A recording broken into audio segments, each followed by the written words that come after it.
Another important feature with the floating coupler design is it's now modular. You can bolt on any connection type for a wide variety of machine types. JRB, Volvo, Fusion, ACS, or you can even use our standard post receptacle design to attach to your prime mover. What we've done is we've scribed lines into these horizontal tubes to help you position your connection type. So we have lines scribed outboard and center line. The outboard lines will tell you where to install your post receptacle. You do want to keep some distance in here so the oscillation and the floating mechanism can still work.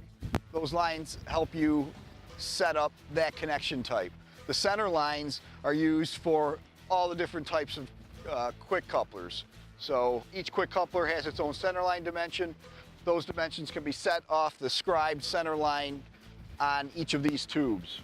So what you see here is our post receptacle connection. This just bolts onto the back of the floating coupler. Again, you use those scribed lines in the horizontal tubes to get it in position and just tighten it down.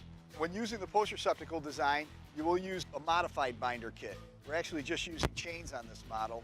We did a lot of testing and it works perfectly. So all you're going to do is run chains from the outboard ends of the Sno Pusher to the side of your bucket like you normally would, but you're not going to use a binder. You want to leave about 2 or 3 inches of slack in the chain.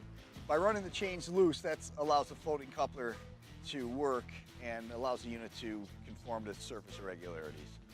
Hey, thanks for watching this video.